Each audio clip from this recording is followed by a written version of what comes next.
Welcome to Salute Your Sports. I'm Common Enchef here with Tom Castleman and Drew Brackett. Drew's back for the first time in 2022. We are going to have a great show today. We're going to predict all about the NFL playoffs. We'll tell you who's going to win Wild Card Weekend. And of course, we'll have our Super Bowl predictions, a whole bunch more coming up in the show. But that's the big talking point today, guys. I cannot wait to see who you guys are picking for the Super Bowl. I know you guys both already know who I'm picking, but I'm not sure who you're picking. Yeah, definitely interesting to see how that turns out. Also going to be recapping some coaching fires as we had Black Monday and actually a little bit of breaking news with some Black Tuesday as well. News coming out of New York, as well as the college football championship.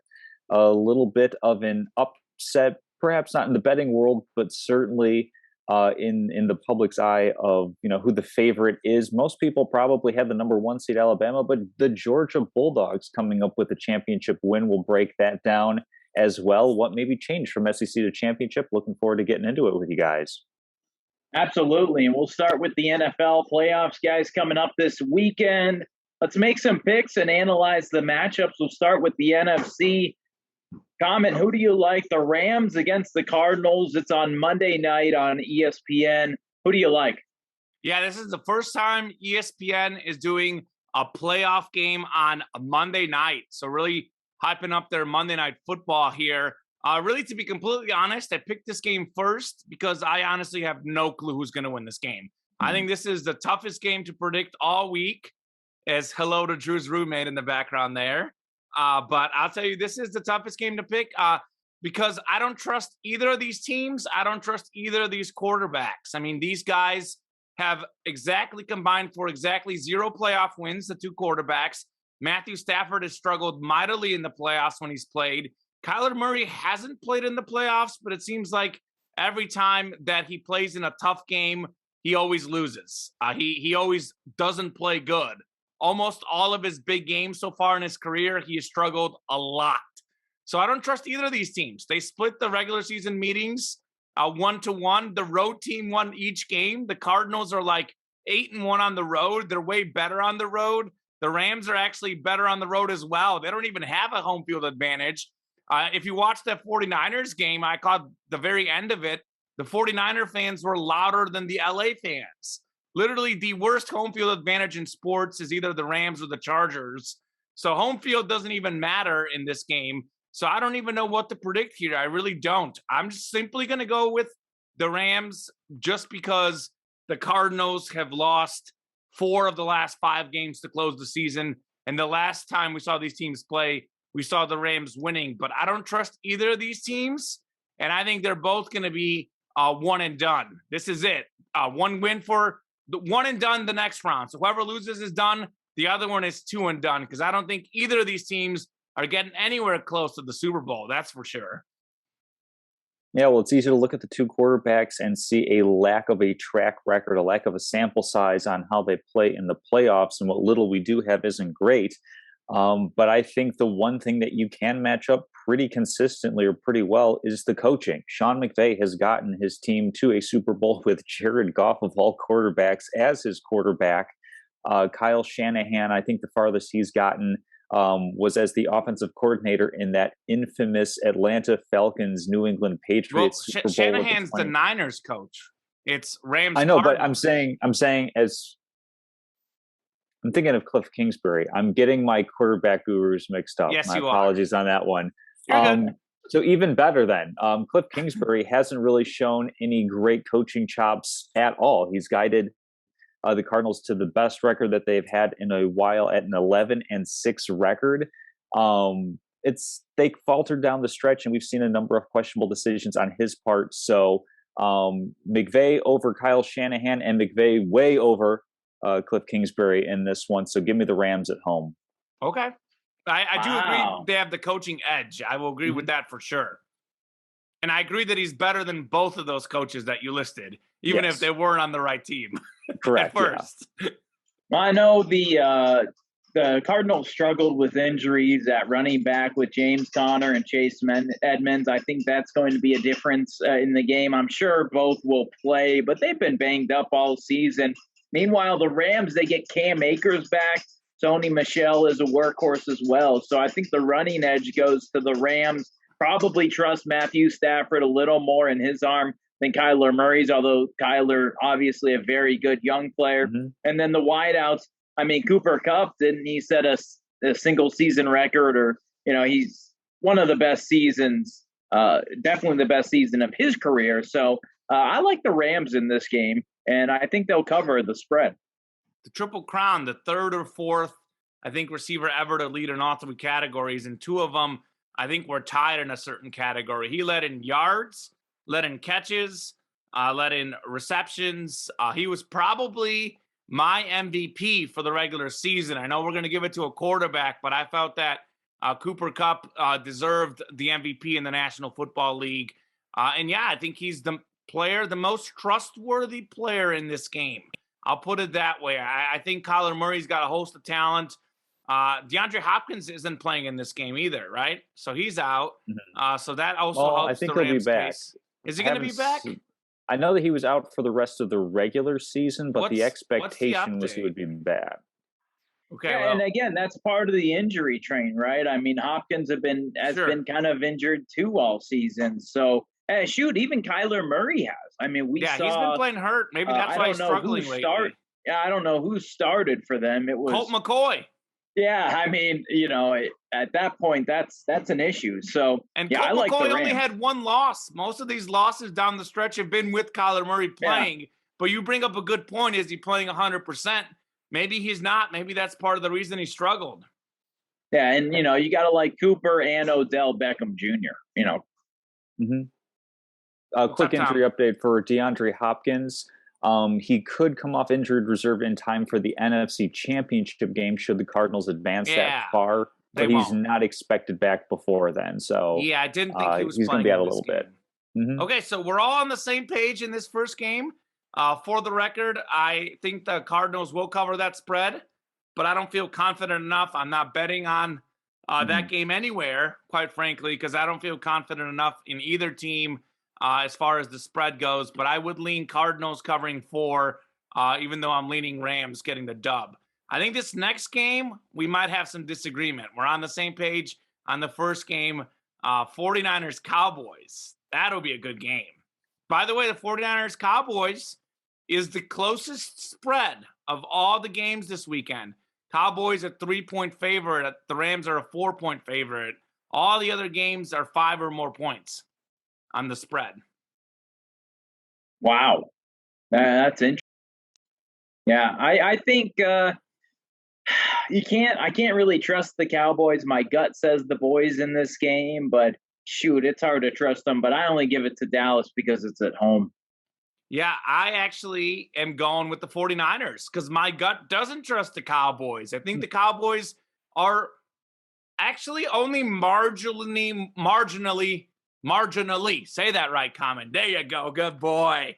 Marginally more talented. Because I think the Cowboys are perhaps the most talented team in the league, but I think the 49ers' talent is also very good, quite frankly. I mean, they were in the Super Bowl 2 years ago. That's the last time they were healthy for a full season, and they made it all the way to the Super Bowl.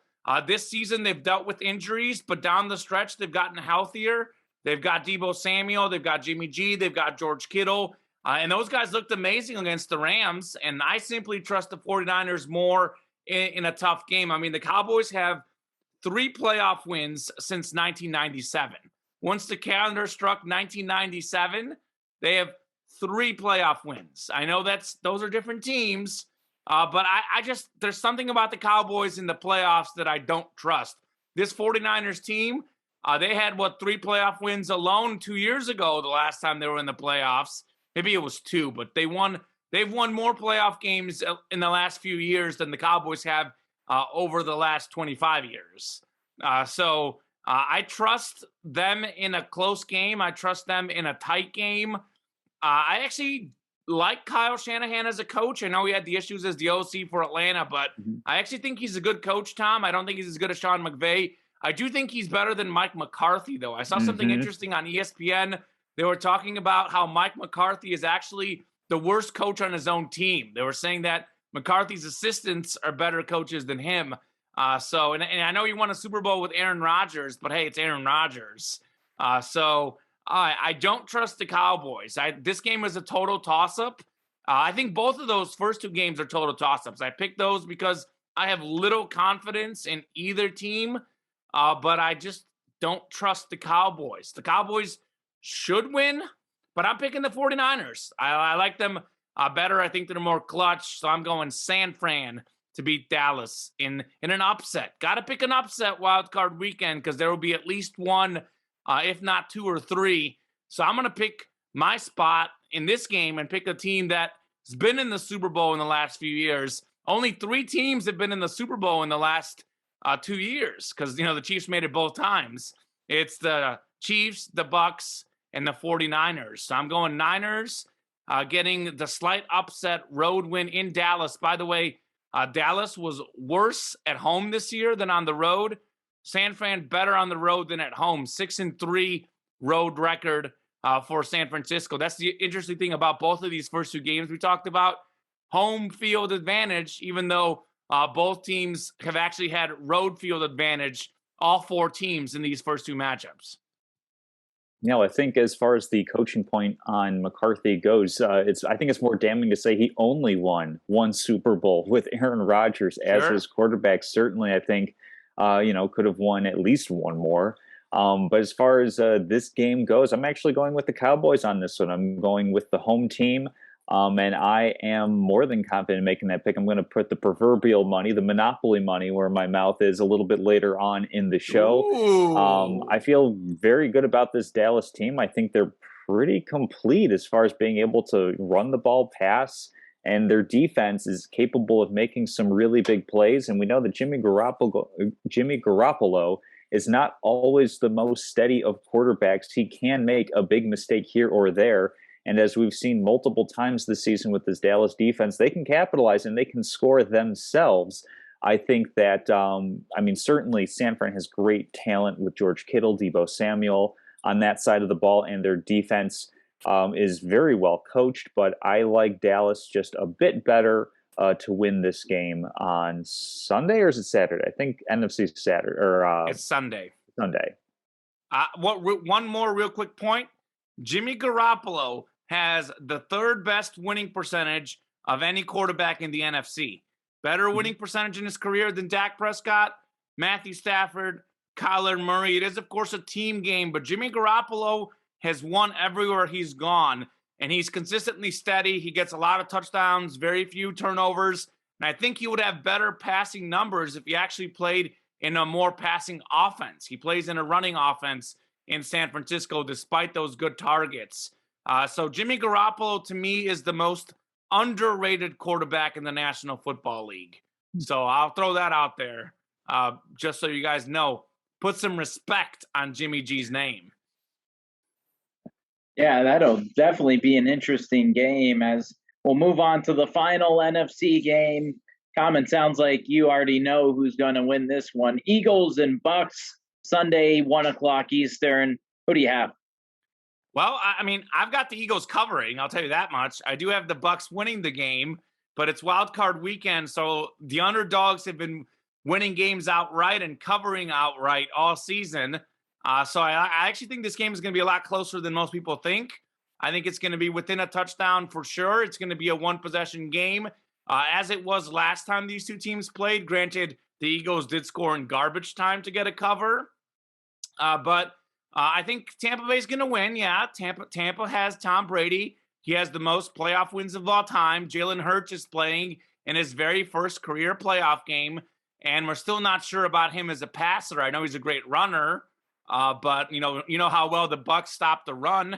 The Eagles are more of a running team, so everything points to Tampa Bay winning. I know we don't need to spend too much time on this game, but I will throw this out there. I think the Eagles do cover. And someone at my job, you guys know I do a sports memorabilia podcast. Someone in the chat at my job guaranteed an Eagles victory, like one of our viewers. So that's what he said. So I don't know. I think that would be the craziest thing of wild card weekend if the Eagles took out Tom Brady in the first round. I don't think it's going to happen, but that's what I'll be cheering for. Let's go Eagles. Fly, Eagles fly, baby. Let's go. Well, I certainly think it is going to be a more tightly contested game, in part because this isn't the same Buccaneers team that we've been seeing all season. Antonio Brown's No gone. Antonio He gone. Brown, no Chris Godwin, out with an injury, unfortunately. So Tampa's looking a little thinner in the receiving core, and that's really something where Tom Brady at this point in his career can only do so much to elevate beyond the talent around him and make everyone around him better. Last season and this season, he's definitely been more of, I won't like facilitate isn't the right word exactly for what he's done. He's definitely been a better improvement over most other quarterbacks. I mean, he led the league but in he's- pass yards and the most yards of his career. Don't sell Well, Tom yeah. Brady short. Well, I'm not I know selling I him call short, him but I'm- overrated because people think he's God, but he had one of, if not his best season ever. Tom Brady's still really good. It's pronounced goat, I think, and it just goes to show like that's the quality of weapons that he has around him. Like nobody else in the NFL has the depth and breadth of weapons that he has, and with two of the big ones gone, I certainly think that's a struggle. We saw that in the game where he didn't have Mike Evans or Gronk or Chris Godwin. It was a really, really poor showing for Sure. Tampa Bay. So obviously won't be as bad against a sneaky good Eagles defense, but I think it's definitely going to be a tough game that Tampa's going to feel pretty fortunate getting out of with a win. Yeah, and Leonard Fournette is expected to be back from injury, but we don't know that Leonard Fournette's going to be 100% either. So, I mean, Exactly. those Bucs injuries that you're talking about, Tom, that's something I'll be talking about later in the show. Let's just say that. And hey, what's the update on Godwin? Because I know Brown's gone. How long is Godwin supposed to be out? Godwin's going to be out beyond the beginning of next season. I think it has an ACL tear, something along those lines. He's so done. like He's even done for this training season. camp. He's not coming even back. training camp might he's not going to be pull a thing. TO and play in the Super Bowl. Correct. Yeah. Okay. All right. Drew, I'm sure you're going Bucs as well. Yeah, I mean the Bucs will win this game. It'll be a touchdown. I don't know. I think the spread is 8.5. So yeah, that'll be interesting. Not quite sure how much they'll win by, but yeah, Tom Brady, you got to trust him to win this game. Okay. All right, we'll move on. Oh, go ahead. No, go ahead. I was going to say AFC. I think we have a couple games that could be interesting in the AFC. Yeah, I mean, the first game we'll talk about is Pats Bills guys in Buffalo. Comment, who do you have?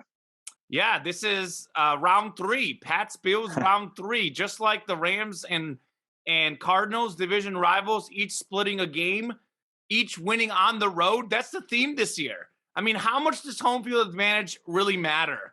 I don't think we've ever seen more road wins in NFL history. We've got all these teams. I mean, the home teams, I don't even know if they had a 500 record. That's something I should have looked up because I feel like teams did just as well on the road than they did at home this year. And it's crazy. So I don't really think it being in Buffalo has any of a factor. You know, if anything, it would be tougher in Buffalo if the conditions were tougher because the Pats are a better running team. That's why they beat them the first time around because of the wind and the conditions. I did look up the temperature, the little weather forecasting. It's no snow projected, 9-mile-per-hour wind, which is not anything too significant. So the weather shouldn't play a factor in this specific game. If it did play a factor, the Patriots would win because they're a better running team. But because the weather is going to be fairly normal, I mean, it's going to be cold, but it's January in Buffalo. I mean, it'd be cold in New England, too, and be cold in Chicago. I've been freezing here the last week. I hate it. Bring on the summer. But I like the Bills a little bit more in this game. I think the Bills have a much more explosive offense, and the Bills have shown to have a great defense, too. I think New England has a slight edge on defense, but I think the gap of offense to defense is bigger for the Bills. The last time they played, the Bills did win pretty comfortably. So I like the Bills, but I'm not extremely confident. We know how good Bill Belichick is in the playoffs. We know how good of a scheme he can put together. We also know the Bills are not a great running team with their running backs. Their running stats look a little bit better than they really are because for two reasons. Josh Allen is a great runner as a quarterback. They play in Buffalo, which sometimes it's cold weather, and they're often ahead in games. So maybe they don't pass as much late in games. They get some of those garbage time statistics when they're up big running the ball late. But we know this from having seen them play. They're not a good running team. Zach Moss, Devin Singletary, those guys aren't cutting it. So that's the one thing to keep in mind. The Patriots defense is great. They can scheme up the Bills. They got a shot in this game. I think we have 3 toss-ups in the first round. I mean, someone else might get upset, but I think Rams-Cardinals is a toss-up, Cowboys-Niners, and I think this game is a toss-up. With that said, I'll roll with the Bills to win because I think they're more talented on offense, and we know offense matters more than defense in the modern-day NFL, and that is a fact if you look at the last few Super Bowl champs. So I'll roll with the Bills to win, but give me the Pats to cover 3.5. That line is 3.5. I like the Pats to cover, Bills to win. Yeah, I like the Bills in this one simply because a lot of New England's season, most of their losses, I think all their losses have come against winning teams. They've done really well against the teams that they should be, teams that have ended the season with losing records. But as far as the teams that are in playoff contention, I mean, Titans is definitely a good win. They did beat the Bills. Looking at how the last game went, though, I can't help but feel as if the win over the Bills was highly anomalous because it was so out of the ordinary. The conditions in that game were so beyond the mean that, yeah, of course you want Bill Belichick as your coach to win a weird, wonky game like that. But this is going to be a relatively straight up and down. Yeah, it'll be cold, but wind's a bigger factor on spreads and on point totals than temperature is. So give me Buffalo at home. They looked really good the last time they played the Patriots. And Mac Jones, as a rookie, has kind of been struggling down the stretch a little bit. It'll be interesting to see if he's able to maintain his play in the playoffs, to be as best as he can be. Shouldn't really be a question for a guy who won a national championship last season at the college level, but NFL playoffs on the road, I imagine it's a different kind of animal. Can't help but have a little bit of butterflies on his end. So we'll see how his play turns out. That very well could be the deciding factor in the game. If he's able to play, at the peak end of his abilities right now, New England definitely has a very good shot to win. But if he's middle of the road or even below average, I think the Bills have this one fairly well in hand. Yeah, I think I like the Bills in this game to win. I think it'll be a close game, but give me the Bills to win. Yeah, and I think, Tom, you brought up a good point. I mean, I like Mac Jones. I think Mac Jones is a good player. He's got a good future. But Josh Allen is clearly better at the quarterback position. And the same for Jalen Hurts. I like Jalen Hurts also, but Tom Brady's clearly better at the quarterback position. I mean, and then Mahomes and Roethlisberger, big quarterback gap. Most of these other games, the gap at the quarterback position isn't so huge. We do know it's the most important player in the game, and the Bills definitely have a better quarterback in this matchup. So I also like Josh Allen over Mac Jones. That's the difference maker for me. And actually, the one thing I will say to this, though, I'll make that same comparison that you made in the Super Bowl last year. I think the Bills' high-end talent is without question better. I do think the Patriots have a deeper roster. I think they've got a better defense. They've got more good running backs. But I think the 2 best players in this game are Josh Allen and Stephon Diggs. I think those are the 2 playmakers, and those 2 guys could win the game for Buffalo. But, hey, that was the case in the Super Bowl, and the Chiefs lost. So we'll see what happens. Yeah, should be interesting as we'll continue in the AFC, guys. Bengals Raiders, the first playoff game of the weekend, a Saturday afternoon. Who do you have? First off, I want to say this about this game. The Bengals are tied for the 4th longest playoff winless drought in NFL history. They have the longest active drought, tied with the Lions. They've gone 30 years without a playoff win. The Raiders have the 4th longest active. They've gone 18 years without a playoff win. So 2003 was the last time the Raiders won a playoff game. I do remember that. I was a little kid in Bulgaria the last time the Bengals won. So, I mean, these 2 teams have not been winning playoff games.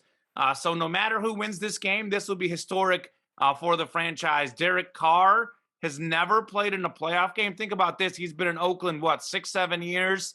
The ultimate up and down inconsistent quarterback in NFL history. The guy looks like Brett Favre one game, then he looks like the other version of Brett Favre the other game. That is Derek Carr for you, because Derek Carr at his best is top 5 quarterback in the NFL. There's only about 5 guys in the league more talented than him if he's at his best. And one of those 5 might be the guy opposite him, Joe Burrow. So this game is obviously going to go down to which Derek Carr shows up, because I think if the great Derek Carr shows up, this is a 50-50 game. I think if the bad Derek Carr shows up, the Bengals could win by 3 touchdowns. I do like the Bengals in this game because I also like Ja'Marr Chase a lot. Ja'Marr Chase finished, I believe, 4th in the league in receiving yards, had those 266 yards against the Chiefs and 3 touchdowns. Dude is insane. And Joe Burrow and Ja'Marr Chase have a better connection than anyone Derek Carr has on the Raiders. And I think that win for the Chiefs over the Chiefs was huge for the Bengals. That was almost a playoff win. They beat arguably the best team in the NFL. I mean, I think the last 3 years, the Chiefs have been top dog in the NFL. I don't think there's a single team that stands out. And we'll talk about Super Bowl in a little bit. There's not one team that's way better than anyone else. I look at all these playoff teams with the exception of maybe the Eagles, maybe the Patriots. I don't know. Maybe the Eagles and the Steelers are the only 2 teams that I don't think belong. The other 12 teams, I mean, line them up. The 12th best team, I think, could win 40 out of 100 against what we call the best team in the league. That is how close these teams are to me, and that's going to be fun to talk about. But I think the Bengals, again, have the higher-end talent, and I really like Joe Burrow. I know if we're talking about young quarterbacks, how are they going to deliver in the clutch? But, I mean, I know it's a different kind of pressure, but Joe Burrow had never really been in a college playoff before, and his first college football playoff game, I know it was against Oklahoma's terrible defense, but he set the record with 7 touchdown passes, and he had 8 total touchdowns in that game. I know Ja'Marr Chase and Justin Jefferson helped him out, but guess what? Ja'Marr Chase is on his team again for this game. So give credit to the Raiders for how well they've played down the stretch. They've played great. They won the last 3, snuck in the playoffs. We'll have more about the way they won the last game, which was weird, later in the show. For me, at least. You guys may touch on it. But the Bengals did win the earlier season matchup 32-13, despite only 148 pass yards by Joe Burrow. So if they can win by that many points, and it is the Raiders, who are also inconsistent on defense, like offense. I mean, it's the most inconsistent team in the league in the Raiders. You never know who's going to show up. So clearly the bad version of them showed up that week. But if the Bengals won by 19 points with Joe Burrow at 148 pass yards, we expect them to get double that this game. So I think the Bengals should win. I definitely like the over in this game, over 49.5. I look for a lot of points in this game. As far as the line, it's 5 points. I think it could go either way. But I'll take the Bengals to win this game. At home in front of their fans. For many Bengal fans, that will be the first playoff win that they will see in their lives. That's pretty cool. Yeah, that'll certainly be interesting. Go ahead, Tom. Oh, yeah, no, I think it was just like a year or 2 ago, wasn't it? Some guy in Cincinnati said that he was going to sleep atop like a restaurant roof until the Bengals won, and the Bengals didn't win a game until like well into November or something like that. And here they are in the playoffs just a couple short years later. I also like the Bengals in this one. They absolutely trounced the Raiders the last time they played each other. The one worrisome thing about Oakland is that it's just like Oakland. Wow. Yeah. Las Vegas. It's this weird storybook season that they have had where they're 10-7, but their point differential is -65. They had this whole big thing with John Gruden being ousted in the middle of the year. It's just been a really weird year. Don't forget about Henry Ruggs. Henry Ruggs, of course, DUI, killing a woman and her dog. So, I mean, it's just been like, how are they here? I don't know. Exactly. And that's what gives me pause in picking the Bengals so confidently in this game, is that it's been a weird year and the Raiders could absolutely just show up and win outright in Cincinnati.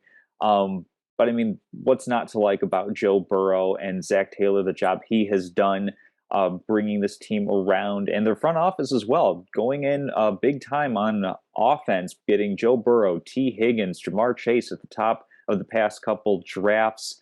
Really paying off for this team. So I definitely like them to snap a bit of a drought in Cincinnati and win against the Raiders. Yeah, I'm tempted to pick the Raiders just because, well, I mean, Yes. I don't know how they're winning either. We saw on Sunday Night Football, I don't know what Darren Waller's catch total was, but felt like he had a pretty good game. And he's just such an impact out there. And that's one of the reasons why I might pick the Raiders. But, I think the Bengals too much firepower out there with Joe Burrow, Jamar Chase, T. Higgins, Tyler Boyd, even. So Joe Mixon at the running back. Joe Mixon as well, yeah. So I like the Bengals close, though. I like the Bengals to make the AFC Championship, actually. I like them beating the Raiders, then I like them beating the Titans. I think it's going to be Joe Burrow against Pat Mahomes in the AFC title game. We'll talk about that in a little bit, but I love Joe Burrow. Man, that guy is good. And I'll tell you this, Drew Brackett, you might as well pick the Bengals to win the whole thing because last year you're all about the Bucs preseason. They won it all. Drew picked the Bengals to win that division, I believe, or maybe you picked them to make the playoffs, or maybe you said to look out for the Bengals. I'm not sure verbatim what you said, but Drew, you were high on the Bengals this season. So maybe you should keep riding that Bengals train. Maybe, yeah. I don't know. I don't know. Have I been high on the Bengals all season? Well, I guess I picked them to make the playoffs. Yeah. Yeah, we had our preseason predictions. Okay. You picked them to make the playoffs, and we thought they would get fourth in the division. Okay, well, there you go. I don't know. Drew doesn't even remember making this pick. I love it. So I picked the Bengals to make the playoffs? I think so. Yep. I think you had him as a wild card, if I remember correctly. That's and you correct. guys did not? Correct. In the preseason? Wow. Who else had him? My God. You're one of the few people who had him in the preseason. Well, go Bengals. Go Bengals. Close, though. Excellent. Hey, real fast, to Tom's point, I was actually talking about this at work. I don't know if you remember this, Tom, how closely you paid attention to this, but the Bengals were criticized for picking Jamar Chase. A lot of people thought they should have gone offensive line because their offensive line had issues, the reason why Joe Burrow got hurt in his rookie season. But they went out there and got who was the top receiver in college football in 2019, nearly 2,000 receiving yards in a college season. He had 1,800-something yards.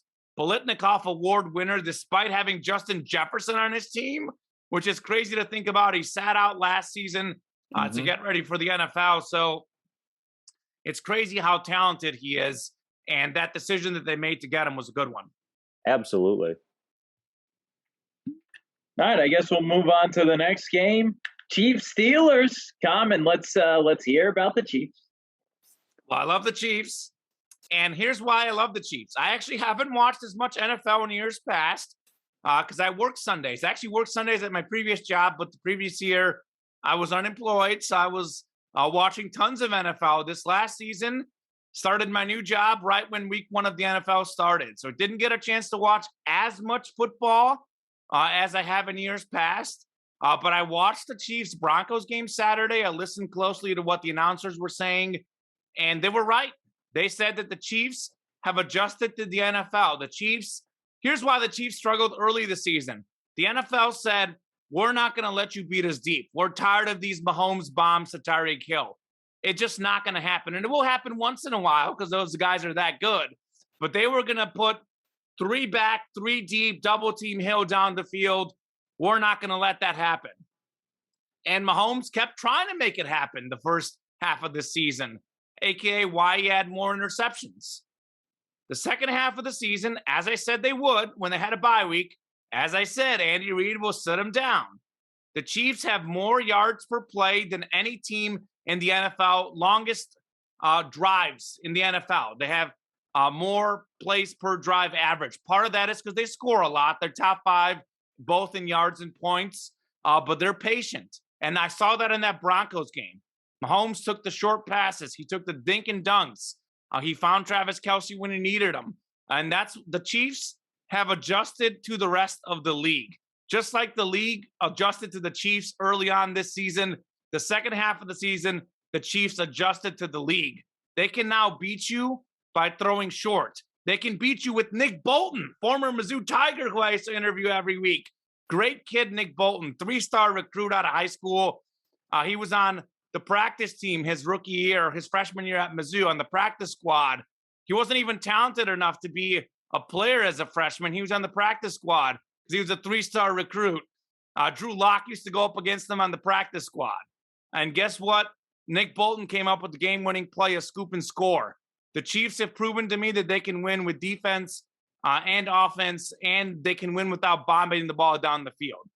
So I love the Chiefs. I'll have more on that, and I probably should have talked more about this in our next segment. But I'll tell you this. This game is going to be way closer than you think.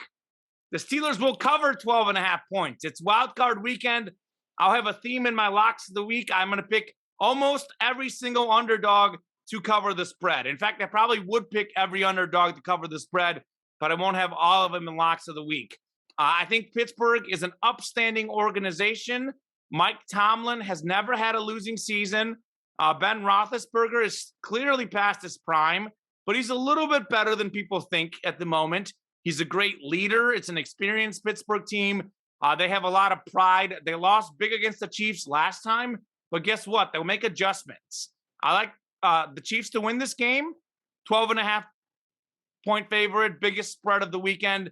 So KC will win, but Pitt will cover 12.5 because I love their organization and the winning culture that Mike Tomlin and Ben Roethlisberger have assembled. And also TJ Watt, man, defensive player of the year, tied the NFL career sacks record, only played in 14 or 15 games. So forget the 17-game season.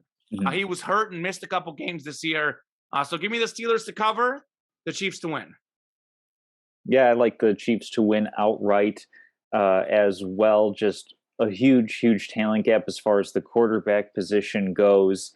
Really, with the outcome of the Raiders-Chargers game, we miss out on seeing. I'd much rather see Justin Herbert than Ben Roethlisberger in the playoffs, quite frankly. But I'm sure everybody who is sad to see Ben Roethlisberger go is going to enjoy watching him, flail off into the sunset with a bit of a worn-down arm. So it'll be one last go-around in Kansas City at Arrowhead, but I think Chiefs are going to win this one pretty handily. I don't know about spreads or anything like that, but I don't imagine it coming down to a last drive on Pittsburgh's part with Big Ben, gunslinging the Steelers to victory. I don't see that happening. Yeah, I think the Chiefs win, probably pretty big too. I think they're gonna. Yeah, I think they cover the spread because the Steelers just won't be able to put up the points. That's fair. Their defense has played really well down the stretch. Pittsburgh's defense has too. I'll say that. But all right. Well, that'll do it for the week one wildcard weekend picks. Drew, set us up for the rest of the playoffs to go. Yeah, well, the playoffs are set. Who do we like to make the Super Bowl out of each conference? Common, where do you want to start? Yeah, so first off, well, I guess we can start with the NFC, but I was just going to straight up pick my two teams who I think will make it. You guys can do whatever you want, but I was just going to give you the reasons for the two teams that I think are going to be there. You guys could go with your NFC and then build on the AFC. But first off, my thoughts are that this is the craziest season in NFL history by far. We've never seen anything even close to it. That's why I did so great with my NFL picks, but so bad with my NFL lines. Because throw out the lines. It doesn't matter. The Indianapolis Colts needed to win a game to make the playoffs against the last place team in the league, the Jacksonville Jaguars. And the Jaguars beat them by 2 touchdowns. That was insane. I couldn't believe that. The Jaguars had, 3 wins the whole season, Tom? Something like that. They beat the Bills, who are maybe the second or third best team in the league talent-wise.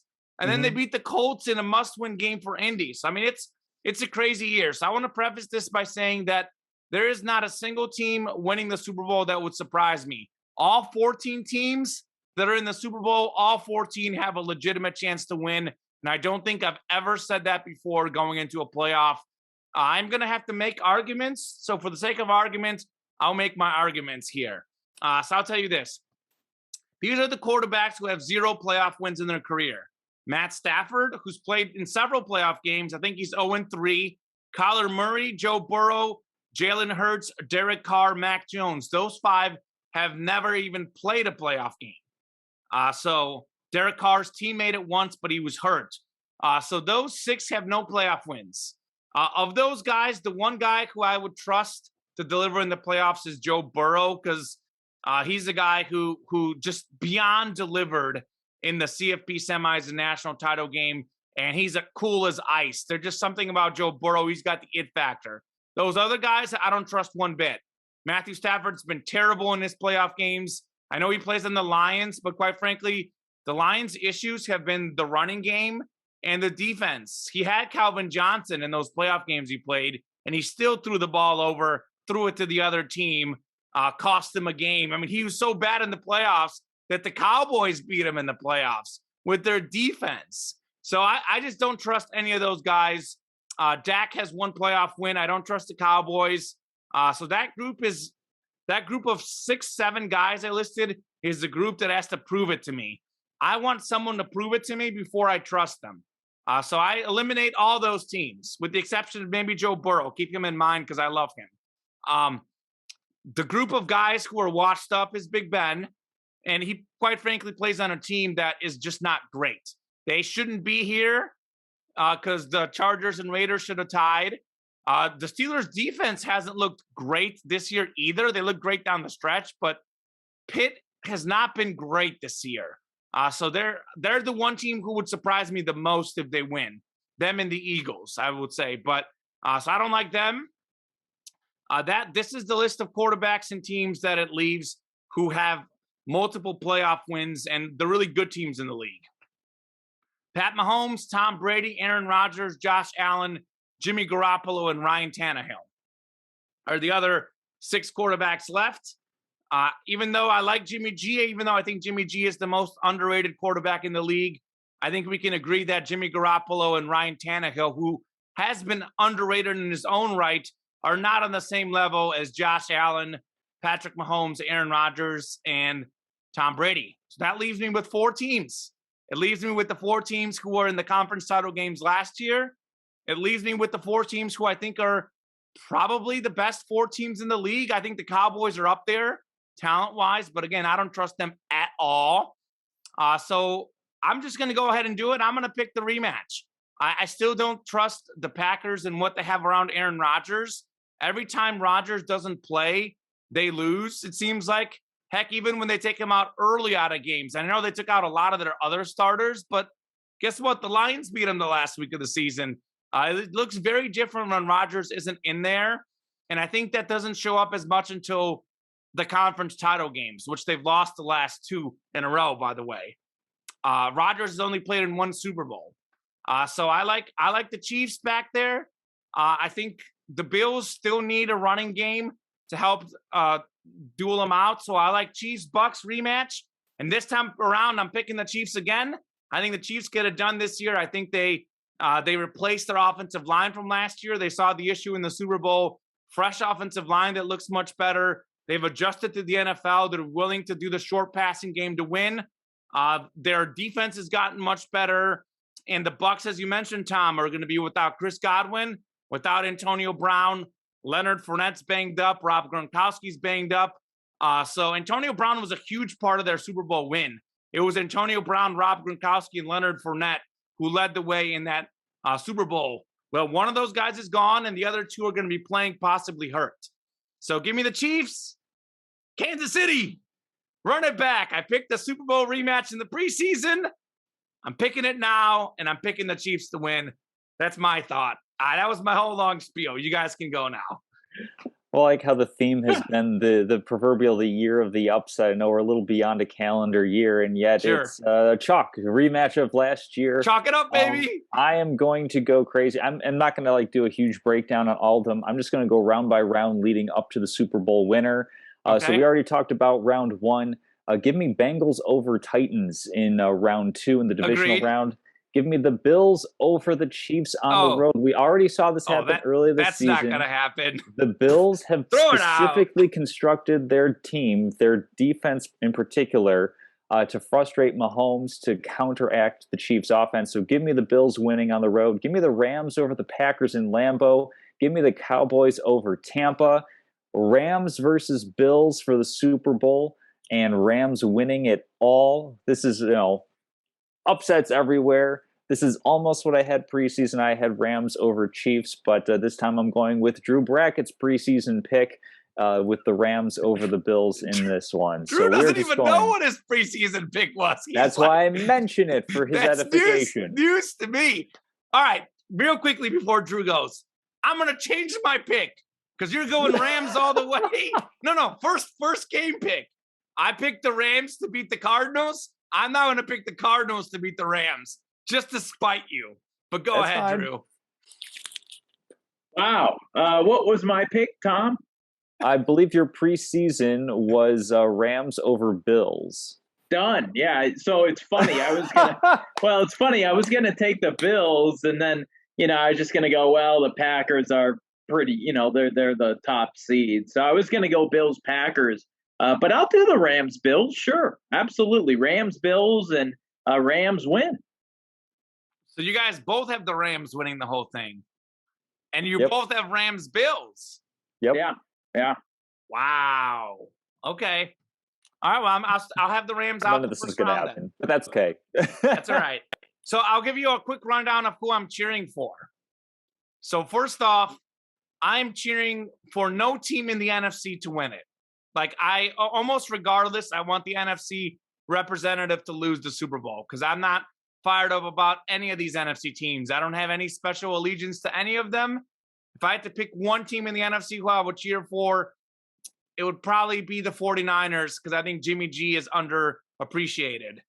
Or the Eagles, which would be a crazy story. But I don't particularly like Tom Brady. I don't particularly like Aaron Rodgers. I don't really care much about the Cowboys. I don't really like Kyler Murray or Matthew Stafford a whole lot. So I just don't want the NFC team to win it. And I don't think they will. I think the teams I want to win, obviously Chiefs are first and foremost who I'm cheering for. But if not the Chiefs, there's two other teams who I would like to see win. That would be the Bengals, who haven't won a playoff game in 30 years. And then the Bills, who have the Bills even won a Super Bowl? I should have looked this up. I don't think they've won one as a franchise. They lost 4 years Drew, in a row back in the 90s. Drew's muted. I think he's trying to talk. I know. No, I wasn't trying to talk. Oh, okay. All right. Maybe you're talking to someone else. But nonetheless, Bills had those 4 Super Bowl losses in a row. They've had very little success in the playoffs. I mean, I know they were in the AFC title game last year, but outside of that, they hadn't won a playoff game in forever either. So I want to see the Bills fan base, the Bengals fan base succeed. Those would be cool. I think the Raiders, with everything that happened, winning would be cool. I think Mac Jones. I like Mac Jones. I'm happy cheering for Mac Jones. I mean, there's not a single team in the AFC that I wouldn't cheer for against an NFC opponent. So it's a year of unpredictability. So I'll go with the teams that I like. So even if the Chiefs don't make the Super Bowl, I'm going to roll with the AFC team because I like the AFC this year. I'm all about the AFC. NFC, Bears were a joke this year. So I don't care about the NFC. Let's go AFC. AFC. Wow. Yeah. Well, then, I guess you're picking the AFC. Oh, you bet I am. You bet I am. Who's that guy on the top right of your wall? Those pictures you have up there, Drew? Who are those people? Yeah, so it's a new picture. They're both Adrian Peterson. Oh, are you a big Adrian Peterson fan? I was at the time I got him. So, yeah. So you just found them and just put them up now? Or you just got them recently? I mean, it's a long story, Common, but I bought these probably 15 years ago. Okay. That's Adrian Peterson in Oklahoma on the right? Correct. And what is that on the left? I can't tell. The Vikings. The Vikings? AP all day. Okay. 4th all-time in career rushing yards, 5th all-time in career touchdowns. Is he? At the time, they were inexpensive. So, once he makes the Hall of Fame. Hey, you got to join my sports memorabilia show. Bid on there some you sports go. memorabilia. I can donate some. There you go. There you go. All right. Well, it's got to be autographed. Are those autographed? Oh yeah, they're autographed. Okay, because we only sell autographed stuff. All right, so you know it's legit because my Federer and my Messi are not autographed. Yes, they are autographed. It has the authenticity letter in the back. Yes. Is it JSA certified or Beckett or PSA? I do not know. You don't know your certification companies? I do know my certification companies because of baseball cards, but I do not know this specific one. Okay. All right. Well, hey, cool. That's good. Good to know. Just got to add one final thing. I'm greatly looking forward to the playoffs. I'll be watching Saturday, looking forward to the game Saturday. I'll try to catch as much as I can Sunday and Monday when I'll be working, but we'll be talking all about it next week. We'll see if we have some revisions. So we'll have to do like revised picks because knowing how the season is second chance picks. Second chance picks. I think the Chiefs will probably lose. The Bills will lose. The Rams will lose. The Bucks will lose. All four of our teams will be gone the first round. That's just how the NFL goes this year. We'll adjust as needed. It's going to be Eagles Steelers in the Super Bowl. That's what it's going to be. The two worst seeds, unlikely teams. Maybe Eagles Raiders. Maybe Raiders. I prefer the battle for Pennsylvania, but I'm sure it would be a dreadful watch either way. Speaking of dreadful watches, talked about it a little bit at the top of the show. Black Monday and Black Tuesday coming around with several coaches being told their services are no longer needed for their respective teams. So do we think that any teams made mistakes on what they did as far as letting people go? Somebody who was let go too early, somebody who they should have gotten rid of long ago? Well, what are your thoughts on the coaching? I don't think there was any massive mistakes. There wasn't anything that really grabbed my eye. Obviously, the one that would be Brian Flores in Miami. He did have a winning record both of his seasons there, but he didn't make the playoffs either season. And I know they had a great finish to the season, but they also had a really bad start to the season this last season. So he'd be the one guy I would lean on, maybe getting one more year. Vic Fangio, I think maybe could have deserved one more year. I know they had a losing record, but he's actually a very honest coach, a great defensive coach. I mean, I would love for him to come be the Bears defensive coordinator, which is a rumor that's being mentioned out there. But I think he'd be an improvement for the Bears as head coach, even, quite frankly, compared to what they had. Glad Nagy's gone. That's a good one. Glad Urban Meyer's gone. That one was obvious. Obviously, John Gruden resigned. Joe Judge getting the can today makes sense. I heard good things about Joe Judge on the field. But off the field, the Giants have been miserable with him and every coach practically since Tom Coughlin. They haven't had a winning record at any point in the season the last 6 or 7 years or something. But Flores is the one that I think maybe should have gotten a shot. Maybe Vic Fangio, just because the Broncos clearly like him. They clearly played for him and showed in that last game against the Chiefs, which was completely meaningless. They were playing with their backup quarterback, Mizzou Tiger Drew Lock. I know they finished 7-10. They lost 4 games in a row to close the season, but they lost to good teams. And Vic was honest. He's like, we're a quarterback away. They play in a division with Patrick Mahomes, Justin Herbert, Derek Carr, a division where every team in the division had a winning record. So it's a tough division. They had a tough schedule this year. So I think he maybe deserved one more shot. But, I mean, I think Zimmer in Minnesota probably should have been gone. They've been regressing, didn't make the playoffs. But I don't look at any of these coaches that got kept or fired, and I'm not, terribly upset about any one of them. I think a lot of them were borderline guys. I don't think we're talking about anyone that was completely robbed. And the obvious decisions were Urban Meyer, who got fired earlier, and Matt Nagy in Chicago was a pretty obvious decision. And I think Joe Judge also with his struggles. So I don't have any crazy gripings about the coaches that are gone and not gone. Yeah, I was surprised Joe Judge wasn't fired Monday. I think everybody kind of expected that, but I guess the Giants wanted to wait. I think there were reports that he was going to stay at one point. Yeah, there was a report that he was being retained, which was funky to me. I guess maybe the Giants leaked that on purpose, and then they wanted to see the all the backlash on social media, which is, I guess, what they saw. So they're like, all right, we're going to just do it. We're just going to can him. But maybe you leaked it from your burner account, Drew. Could be it. But Honestly, I was stunned by Brian Flores. I don't know what happened. I know he didn't make the playoffs, but the team's not that good. I mean, you have a running back position where Myles Gaskin, I don't know, ever since he was on the COVID list, he just hasn't been the same player. He wasn't too great all season.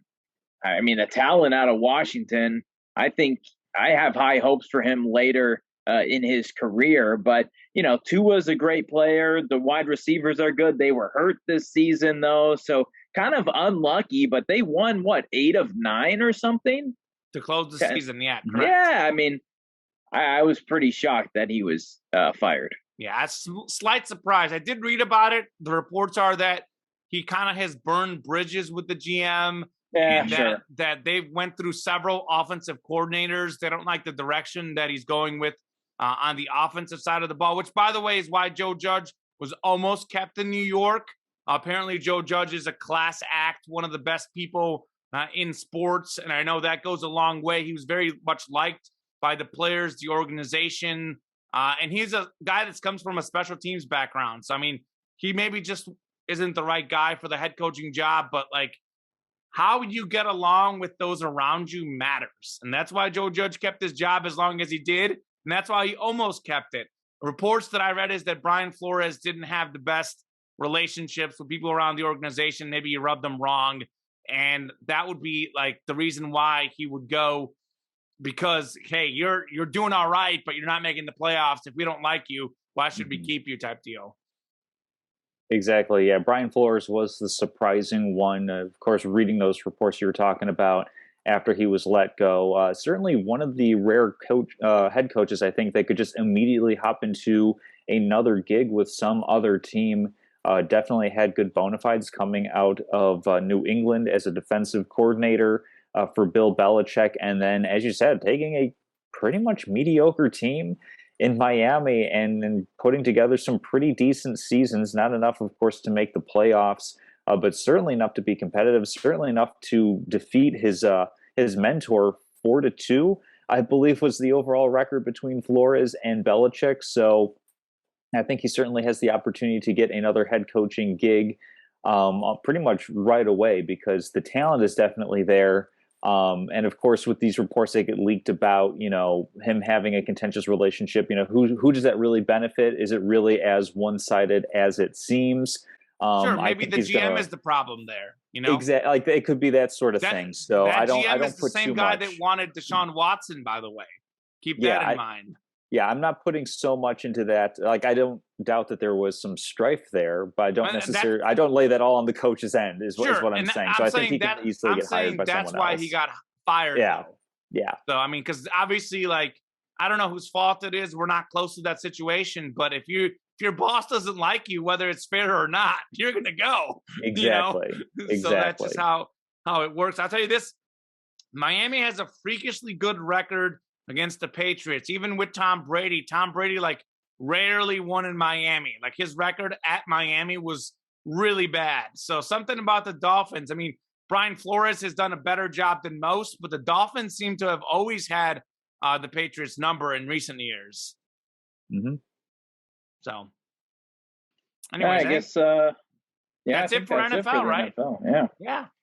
I'll move on to the game from last night, guys. The national championship. The Georgia Bulldogs beat Alabama. It was a back and forth game, just a classic game as they won their first championship since 1980. Common, your thoughts on it?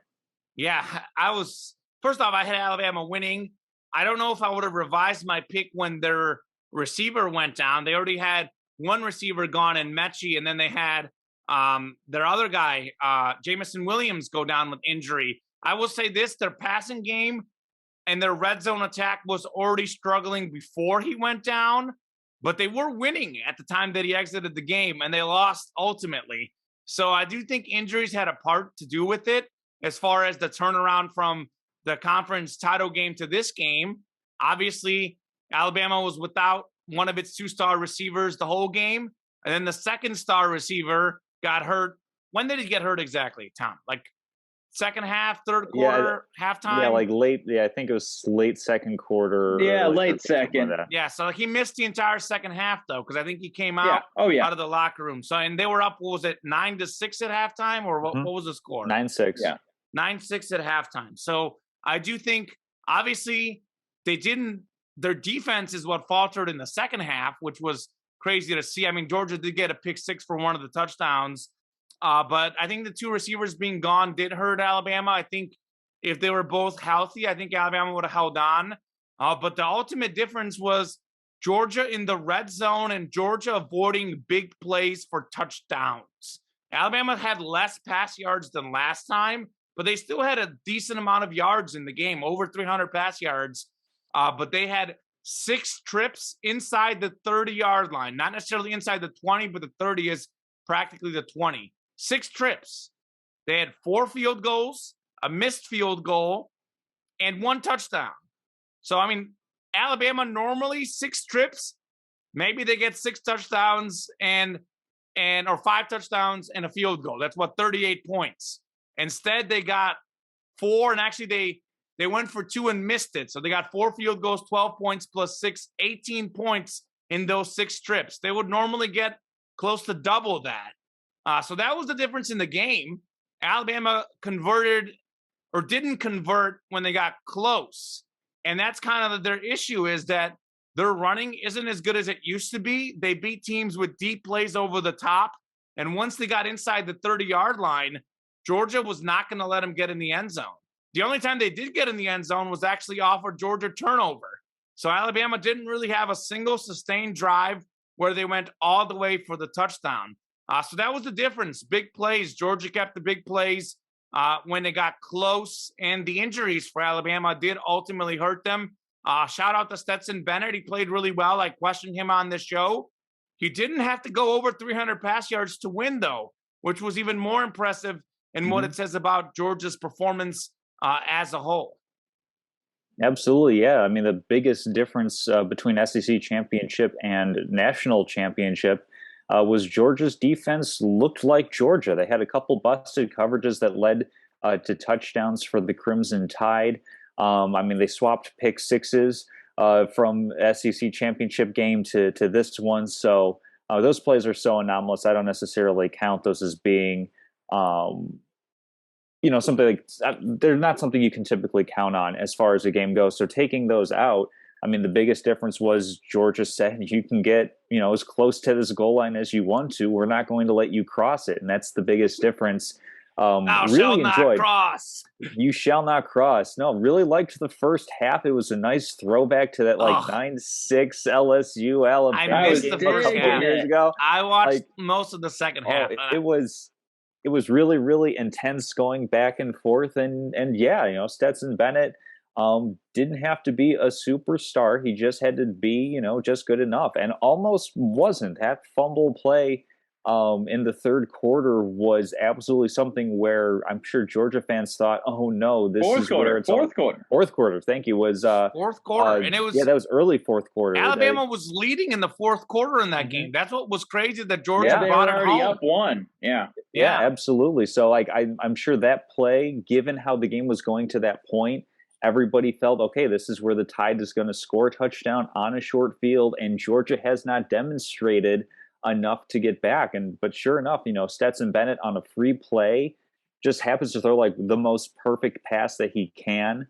and the receiver Adonai Mitchell making the play on that one. And that's the big play. Those are championship level plays. So Stetson Bennett did just enough for Georgia to not lose, overcame that one mistake that he did have, and then Georgia's defense played like Georgia's defense, and that was the biggest key in the game. And it was like second or third and long on that touchdown too. It's amazing how a couple plays make the difference.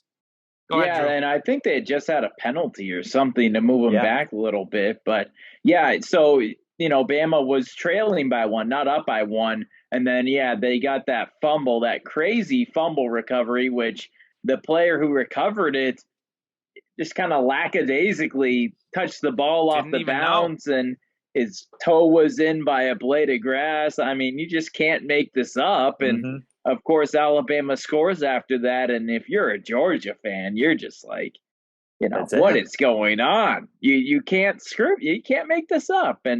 But sure enough, Stetson Bennett comes in, saves the day with that ridiculous 40-yard throw. I mean, I was stunned. I mean, Mhm. jaw was dropped. I didn't see that one coming. And then, of course, Georgia ended up running away with it in the end with some pick six. But yeah, that was a heck of a ball game that I stayed up to watch.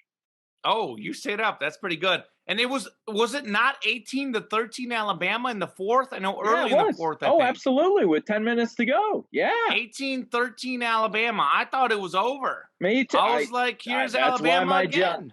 That's why my jaw was on the floor when Stetson Bennett threw Mhm. that 40-yard touchdown. Yeah. I didn't see that coming at all. They had some momentum. They were moving the ball down the field, and I think there was a penalty or something. I don't remember what it was, but that's why they got moved back to the 40. And sure enough, it's like I mean, it was a perfect ball. Yeah, And it was yeah, crazy.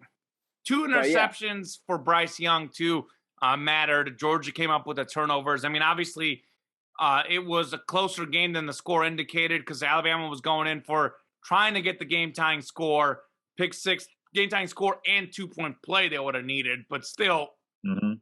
that pick six made it look worse than it did. But yeah, hats off to Georgia. Hats off to Stetson Bennett. I think it's a great story. I think he's a walk on there. They tried to get rid of him so many different times. He thought about transferring and didn't. Like, they actually had a story that before the season, they had their drawing board and their players and their keys to success, and he wasn't even on there. JT Daniels was the starting quarterback early in the season. He got hurt. Stetson Bennett stepped in and played good enough to keep the job because JT Daniels could have been playing in this game. So good story for yeah. him. Also loved how he got himself a flip phone. I don't know if you guys saw that story. He wanted to focus on the playoffs and his schoolwork. He said that he spent too much time on his phone. Mm. So he dumped his iPhone, got a flip phone for calls and texts. He said, I still have a computer and a tablet if I need the internet for anything important, but I only use those when I needed to. So he's like, I got myself a flip phone. Apparently, he said, flip phones are still very popular. Apparently, a lot of older people still use flip phones. Yes, they So do. he had no issues finding one. I'm sure your dad has one, Tom. No, he's got a smartphone, but I know Okay. other older folks Okay. who Because don't my make the conversion. yeah, my dad surprisingly has a smartphone too, although I don't know if he knows how to use it. But he's also telling me that he knows people who have flip phones too. So yeah, Stetson Bennett made the conversion to a flip phone to focus, and it seemed like it worked because he played very, very well in the title game, and it was exactly as Tom Castleman said it was. I thought that he had to play the game of his life for Georgia to win, but actually that wasn't the case. He played pretty good. He had like 240 something yards and 2 touchdowns, no turnovers, but he didn't have to be Superman. He made that big throw that Drew mentioned, which was also a great catch. But outside of that, like, he mostly managed the game, and that's all he had to do because that Georgia defense looked like the Georgia defense that we knew. By the way, on that throw, so the play before, I thought it was a penalty on Georgia. No, he got sacked. There And you so go. that's why, right. That was the sequence. yeah, it was the PI by Alabama. Then Georgia completed a 10-yard pass. So they have first down. They're feeling good after the penalty by Bama and then the 10-yard pass. And yeah, then he got sacked, and it's like, oh no, like he hadn't had much time to throw throughout the game, and so I was like, oh, they'll probably just run it here, do a quick throw. But then he went deep. I'm like, oh my goodness, just totally caught me by surprise. Mm-hmm. Yeah, it was a good game. It was a good game. The theme. So we had this whole big thing about how the underdogs had won all of the last few championships. I mean, we had Baylor winning as an underdog. The Patriots, or not the Patriots, the Bucks were an underdog last year. Chelsea in soccer, Argentina in Copa America, Italy. Like, even in the WNBA, we had our hometown Chicago Sky. Like, the NBA, the Suns were an underdog. Technically, Georgia was a slight favorite, but I do feel like there was a little bit more people love. were picking Bama. More people picking Bama. I don't know that I could call either team an underdog. Like, there was really not a true favorite in this game, but it did feel like Alabama. Anytime Alabama loses, it feels like an upset, even if the betting line said otherwise. So that theme just keeps going. And how about the Atlanta sports teams? We had all that heartbreak they've had all those years of the Braves. Had one World Series title. The Falcons never won anything. Blew a 28-3 lead in the Super Bowl. Georgia hasn't won a natty since 1980. Despite one thing is lost on people over the last 5 years, including last year, Georgia actually consistently has the top recruiting class in the nation. I know we talk a lot about Alabama getting great recruits.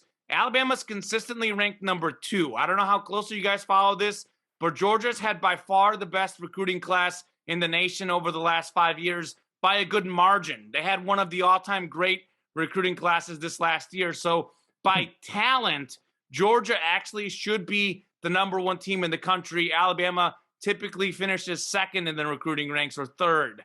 It's been a long time coming for Georgia, long time coming for Atlanta sports. The Braves, by the way, another underdog story, had the worst record going into the playoffs. Hats off. People in that area are really, really happy. And hats off to Charles Barkley for finally predicting something right. Charles Barkley is almost never right about any prediction he makes. He is consistently wrong. He guaranteed a Georgia win. So hats off to Chuck. You got one right. Love it. Let's move on to locks. What you got, Common? Well, we didn't get much right with the show this week. I have a feeling that things are going to turn, but I was 2-3. I actually had the best week, even though I'm still last place in the standings. Drew, you're first, 42, 31-2, despite a 1-4 week. Tom is second at 40, 32-3. I was 2-3, as I mentioned. I had Alabama covering, got that one wrong. I had the over in the Alabama game. I had over 52 points, and there was 51 points in the game. What was the final? Just barely missed that one. 33-18, yeah. Typical to a lot of the bets I've had this year, just missing. I did hit the 49ers plus 4.5 versus the Rams. They won outright. I hit Washington minus 6.5 over the Giants. Washington easily winning 22-7. I missed the Colts minus 15 at the Jaguars. The Jaguars won by 15. Flipped the score there in one of the wildest games of the season. So 2-3 for me. We've actually had a lot of weeks recently where we've all had winning records. This time, all of us had losing records. We were due for that. You guys were 1-4. Drew and Tom specifically have been red hot lately. Not so much this week. Drew, the one that you did get was the Broncos plus 10 versus the Chiefs. They lost by just 4. You missed the Eagles plus 7 against the Cowboys. They lost by 25. Bears, Vikings under 44.5. 31-17. Vikes 48 points. Ravens minus 5.5 over the Steelers. Steelers won outright. Rams minus 4.5 over the Niners. The Niners won outright. Tom missed that Chiefs line. He also had the Chargers minus 3 against the Raiders. He missed that one. Raiders winning by 3 instead. Titans minus 10.5 over the Texans. Kind of a bad beat for Tom. Titans were up big, but it ended up being 28-25 somehow, some way as the season goes. Cardinals, Seahawks over 48. You got that one right. 68 points in that one. At least you got that one right easily. And Bears, Vikes under. You missed that one as well as Drew. So, Drew, we'll let you get started. As the leader, we'll go in chronological order. First to last in the standings. I'll go last. Sounds good. Yeah, I'll take the Raiders plus 5.5 and let me know if these lines have changed. But I'll take the Raiders plus 5.5 against the Bengals. I got the Bills minus 3.5 over the Pats. 49ers plus 3 against the Cowboys. And then the Rams minus 4 in the Monday night game. And then I like under 49.5 in that game. Okay, so these are the lines I'm looking at on DraftKings. I'm not sure where you got your lines. I got 5 on the Bengals-Raiders spread, minus 5. All right, I'll get plus 5 then. That's fine. All right, so we'll keep you plus 5 on the Raiders. Okay. What about the Bills game? Bills game, I got minus 4 right now on the line. All right, I'll take the Bills minus 4, sure. Okay. What else did you 49ers game. +3, I think, is the same as what you have it. And then the Rams game. It's now -3.5. So we'll let you pick Oh, up. sure. Pick up. I'll take point. that. What's the over/under? 49. All right, I'll take under 49 instead of 49.5. Sure. So I think you like split, like you gained half, split. Yeah, and lost half. So that's pretty fair. All right, that's Tom, fair what you got, Tom? I feel considerably worse going up against Drew on these. I've got Cowboys -3. I've got Bengals -5.5. Or wait, did we say that's 5? Yeah, it's 5. Okay, now. So that improves for me. So I'll take that. Bengals -5. Give me Eagles and Buccaneers under 49. And then, of course, as we are going to start transitioning away from the NFL season, got to start practicing on my NBA picks. Give me the Nuggets tonight -3 over the Clippers. And give me player prop Jaren Jackson Jr., say that 5 times fast, over 5.5 rebounds. No Draymond Green for Golden State, no Steven Adams for Memphis, so plenty of extra rebounds to go around, about 16 on average. So look for Jaren Jackson to pick up a couple of those. He'll have 4 rebounds in the first half, and one in the third quarter, and none in the fourth. So good luck with that. I've told you guys the Tim Duncan story, right? I was telling one of my coworkers the story. I can't remember the story. All right, real quickly, I'll give you the Tim Duncan prop story. So this was maybe back in like 2015, 2016 when I bet with the bookie back then. John, you know him. Drew, did you know John, Tom? I don't think so. Yeah, well, he ran a bookie. Big John is what we used to call him. And he was a big guy and got really skinny, by the way. Lost a lot of weight. I don't know if you know that, Drew. Did you know that?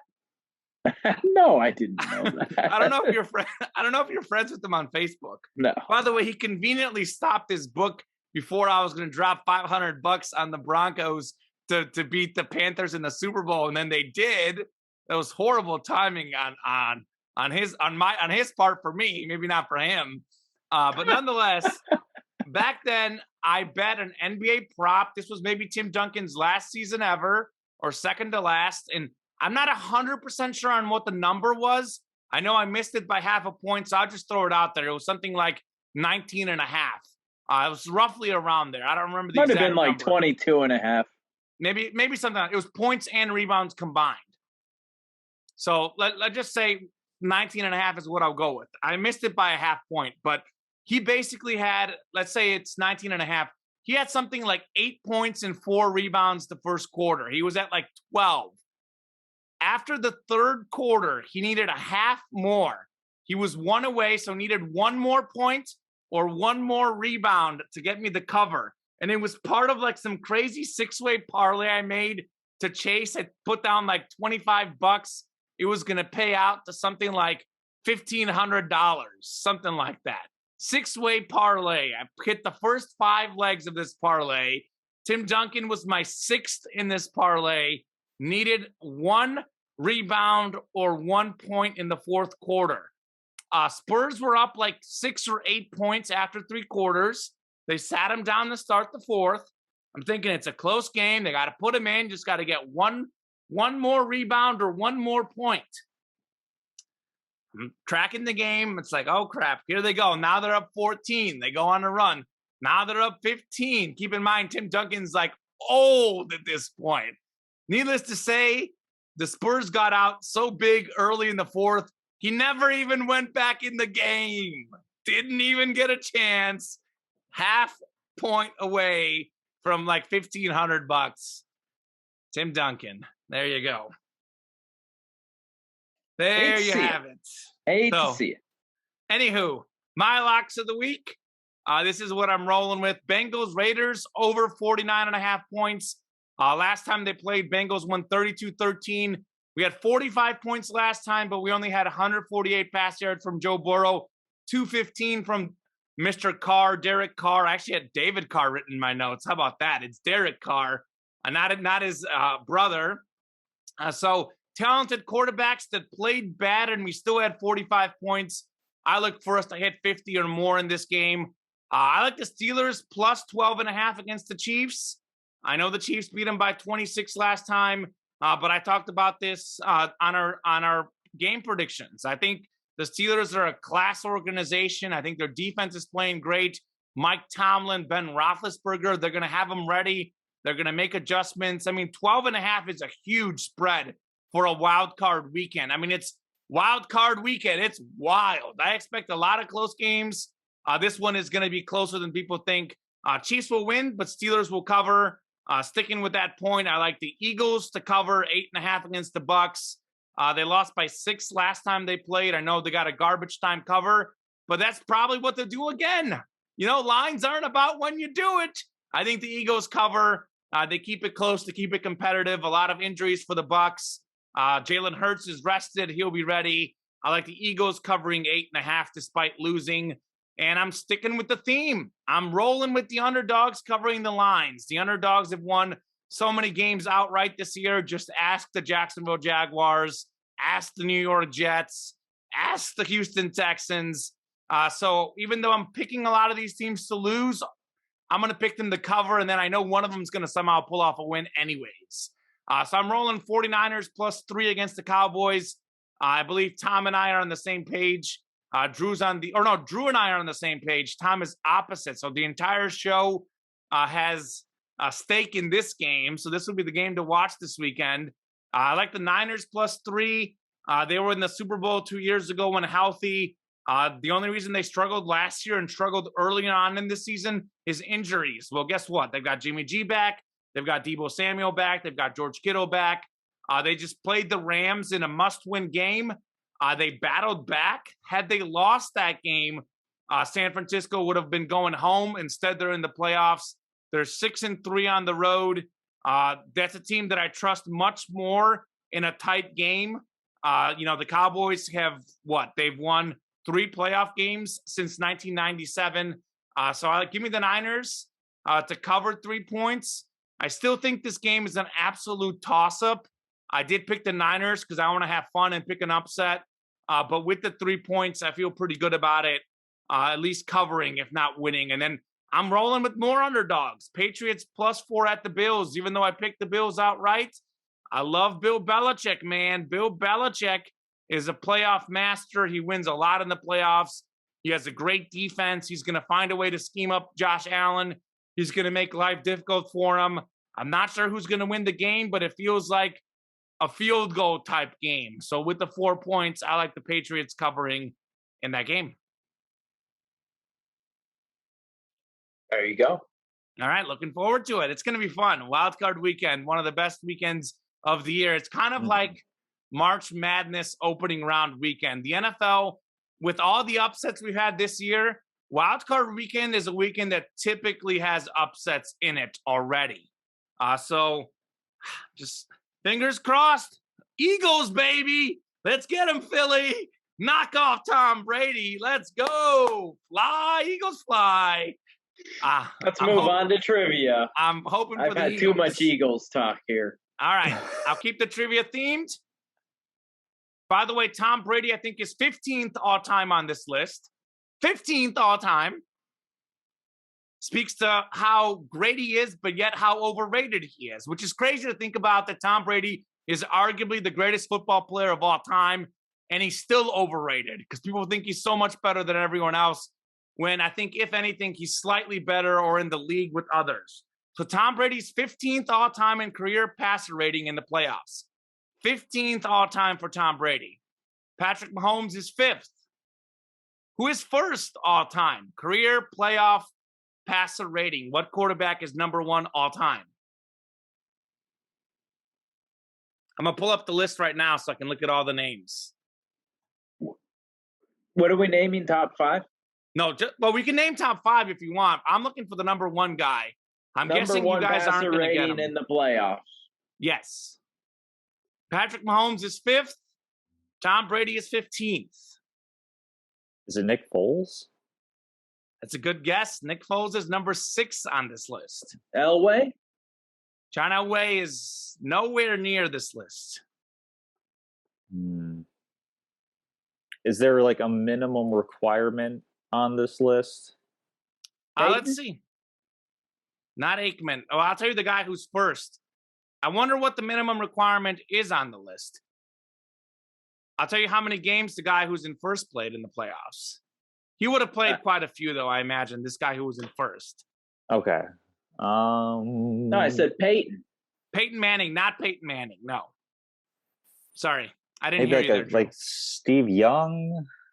Okay, so this guy played 10 playoff games, who's first in career passer rating.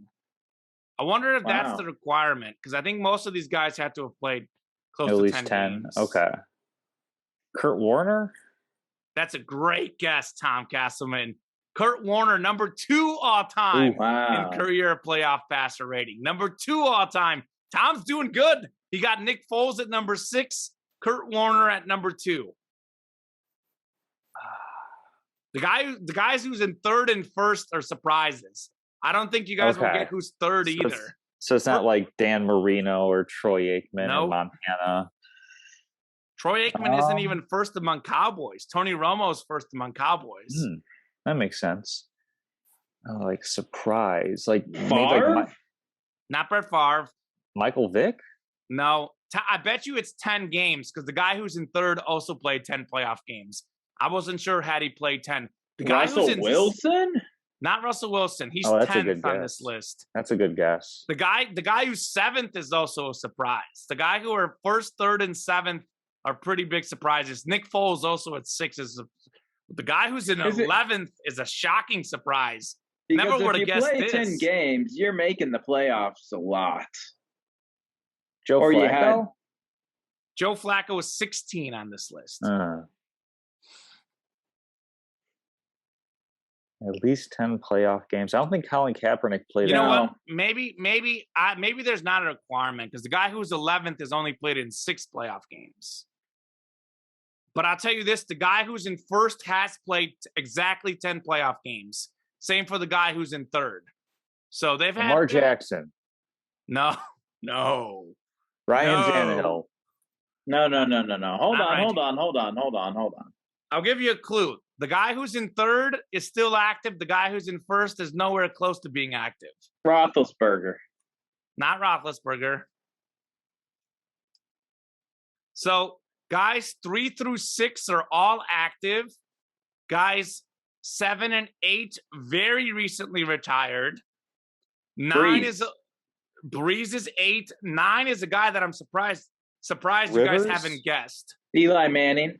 No, 9 is the guy Aaron who has Rodgers. Aaron Rodgers is number 4. Okay. So number 9 has the most Super Bowl rings, second most Super Bowl rings of all time, tied for it. I'm surprised you guys didn't guess this guy. If we're doing true passer rating by era, this guy probably should be number 2 on this list because he didn't play in as big of a passer era. And the number 1 guy didn't play in a passer era at all. Is it Bart Starr? Johnny Unitas? Bart Starr is number 1. Okay. Career passer rating, So I had to go, like, way back. 104.8. We're going way back in the day. Bart Starr was absolutely incredible in the playoffs. 9 wins and only 1 loss. He lost his very first playoff game.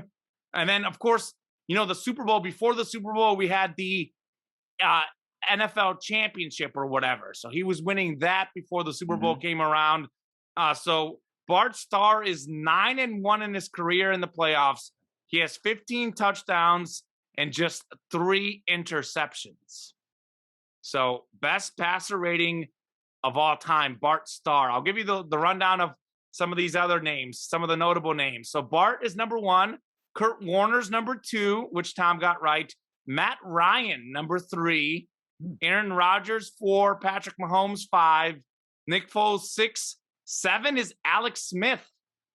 A little surprising. 8 is Drew Brees. 9 is Joe Montana, the guy you guys should have guessed.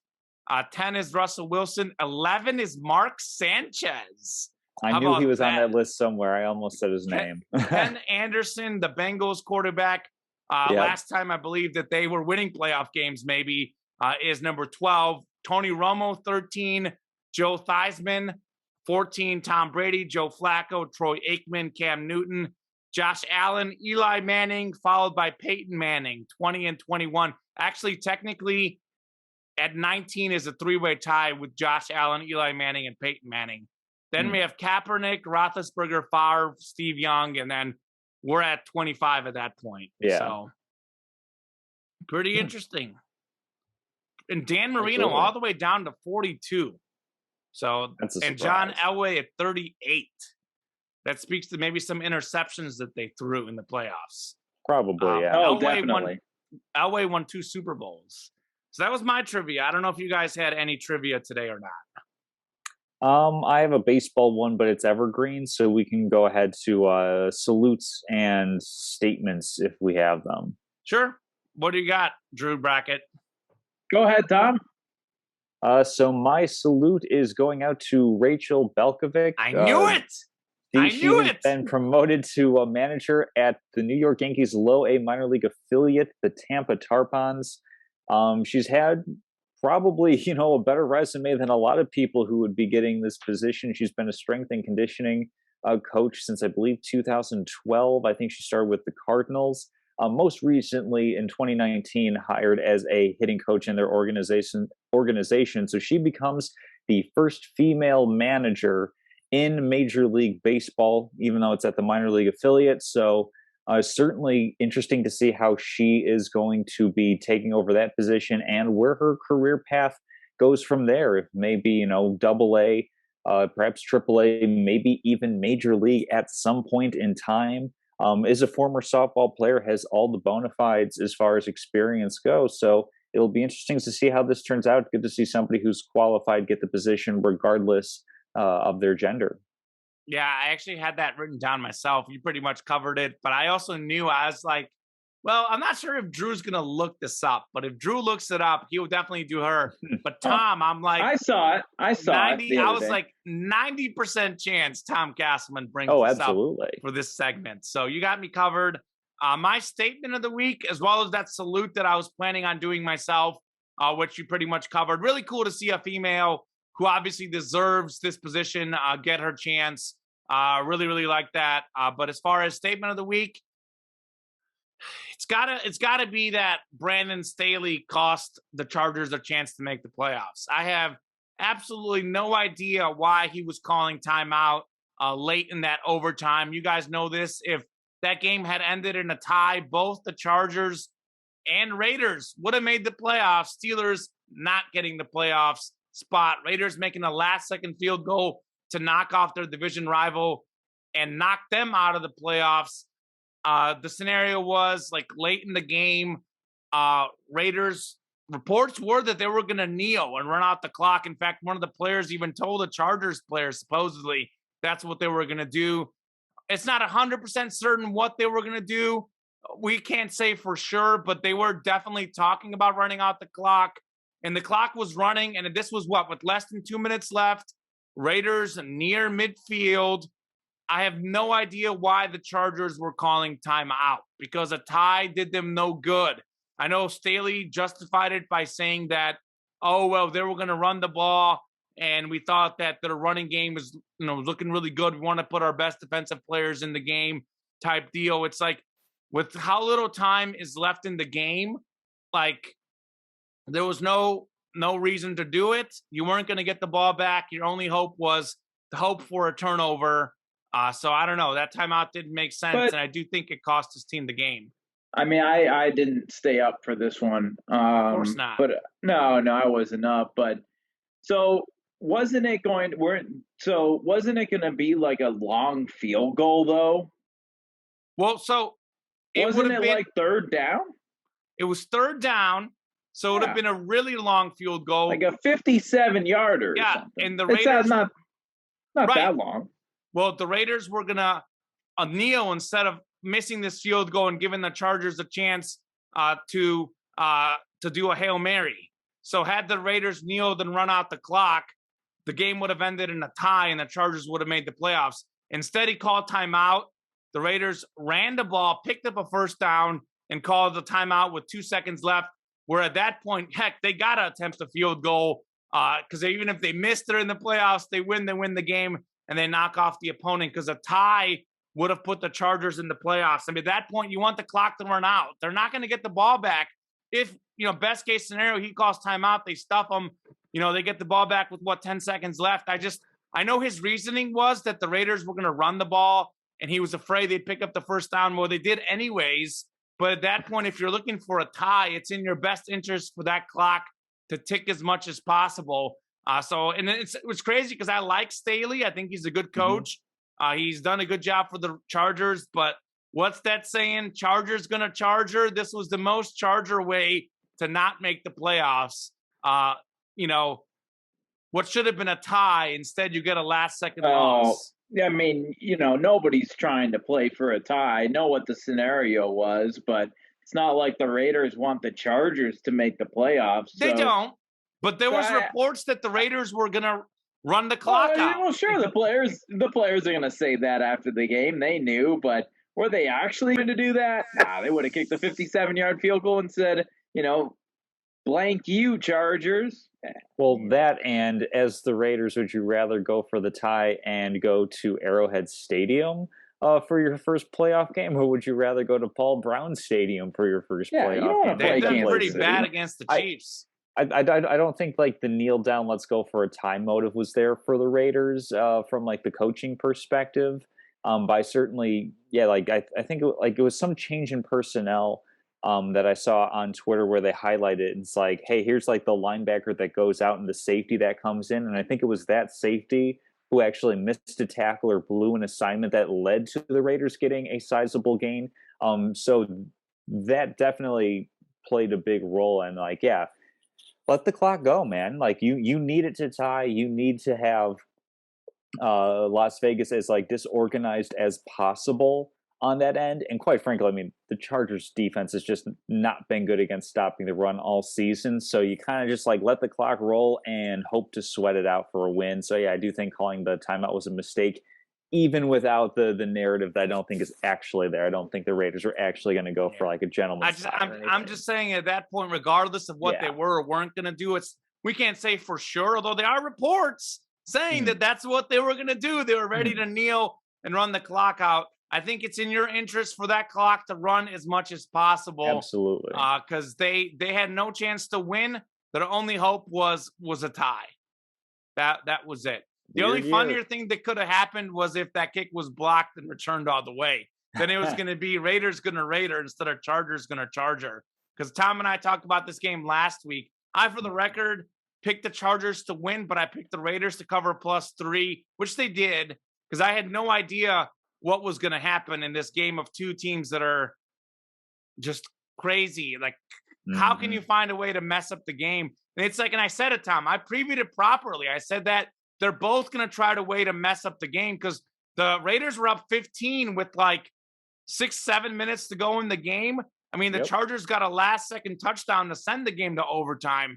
So the Raiders already should have won earlier, but the Chargers should have instead tied and gone to the playoffs. And there was also a play earlier in the game where the Chargers, I guess, went for it on 4th and 1 inside their own 20, which that also could have cost them the game too because they didn't get it.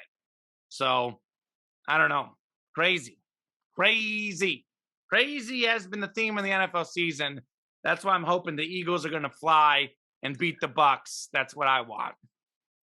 I want the Bucs and the Packers neither in the NFC Championship. That's my goal. Get them both out. Get the Packers out next round. Get the Bucs out this round. That's what I'm hoping for. Cheer for the Rams then. Let's go. Oh, don't want them either. Don't want the Cowboys. I guess I'm going for Cardinals and Niners and Eagles. That's who I'm cheering for. It's a thin deck from which to draw, but go for it. All right. We'll see. It'll be fun. Fun nonetheless. I'm looking forward to that. And I'm looking forward to us talking about it next week. We'll have our second round picks, perhaps some revised Super Bowl predictions so you guys have the Rams, Bills. I've got the Chiefs, Bucks. We'll see. One of those teams are going to be gone this weekend, if not 2, 3, or 4. The way the season is gone, there's no way that all of us will have all of our Super Bowl predictions intact. That's my one prediction because no one has been right about anything this season. I don't know how much you guys watch ESPN. Hey, I had the Bucks. You had the Bucks what? I had the Bucks winning all year. Milwaukee Bucks. Well, yeah, I'm talking about NFL specifically. Oh yeah, no. It's no one's been right. I don't know if you guys watch ESPN. I outpicked every ESPN expert, by the way. They did their season records. I outpicked every single one, and I still missed a lot of games. So it's just like everyone has been wrong about every game. So it's like you turn on and you listen to what these people say, no matter who it is, whether it's this show, whether it's NFL Live, whether it's Fox, CBS pregame, whatever it may be. You turn it on, you listen to what they say, and it's the opposite, because that's how it's been this year. So it'll be fun to see. I'm looking forward to talking about it, guys. We'll be back next week, I think, and hope you guys have a great day and a great week. See you next week.